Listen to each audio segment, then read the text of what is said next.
વાતાવરણમાં અચાનક બદલાવ આવે, પલટો આવે તો તેની સીધી જ અસર જીરુંના પાકમાં સૌથી વધારે જોવા મળતી હોય છે. એટલે જ જીરુંનો પાક છે તે જોખમી ગણાય છે. જીરુંમાં ચરમી, કાળીઓ જે અલ્ટરનેરિયા બર્નસાઈ નામની ફૂગથી ફેલાતો રોગ છે અને બીજ દ્વારા ઘણી વખત આ રોગ છે તે ફેલાતો હોય છે. બીજું સુકારો કે જે જમીનજન્ય ફૂગ છે, ફ્યુઝેરિયમ અને ભૂકીછારો.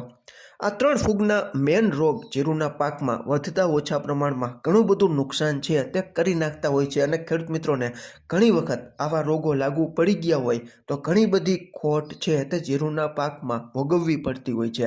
હવે ખેડૂત મિત્રો, ફૂગના રોગો જીરુંના પાકમાં ઓછા આવે તે માટે આપણે શું કરી શકીએ?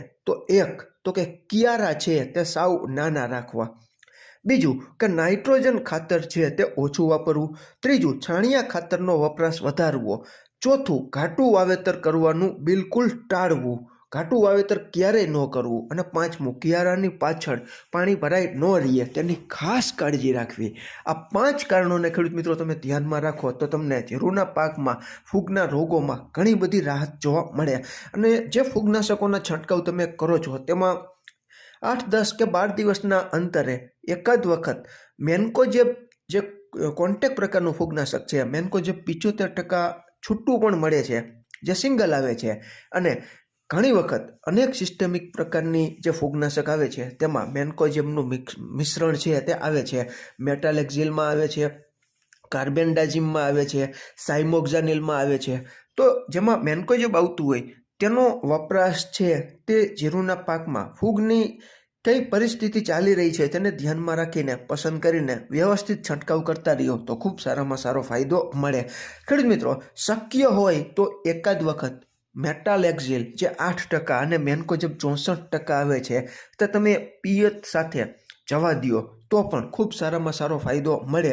અને ઉપર છંટકાવમાં કાર્બેન્ડાઝિમ મેન્કોજેબ, મેટાલેક્ઝિલ મેન્કોજેબ અને સાઇમોક્ઝાનિલ મેન્કોજેબ આ ત્રણમાંથી કોઈ એક ફૂગનાશકનો પહેલાં છંટકાવ કરવો, ત્યારબાદ બીજો છંટકાવ જરૂરિયાત હોય તો. બાકી બીજી ઘણી બધી ફૂગની દવાઓ છે જેમાં થાયોફેનેટ મિથાઇલ હોય, ટ્રાયસાઇક્લાઝોલ હોય, ક્લોરોથેલોનિલ હોય.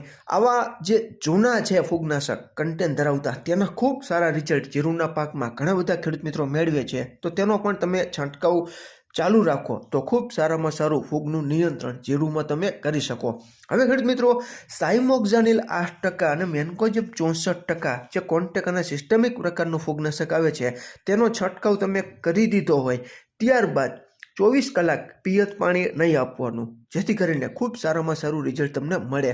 તમારે અત્યારે જીરુંમાં કયા કયા ફૂગના રોગો અને તમને કઈ ફૂગની દવાના સારા રિઝલ્ટ મળી રહ્યા છે તે કોમેન્ટમાં જણાવો. આભાર.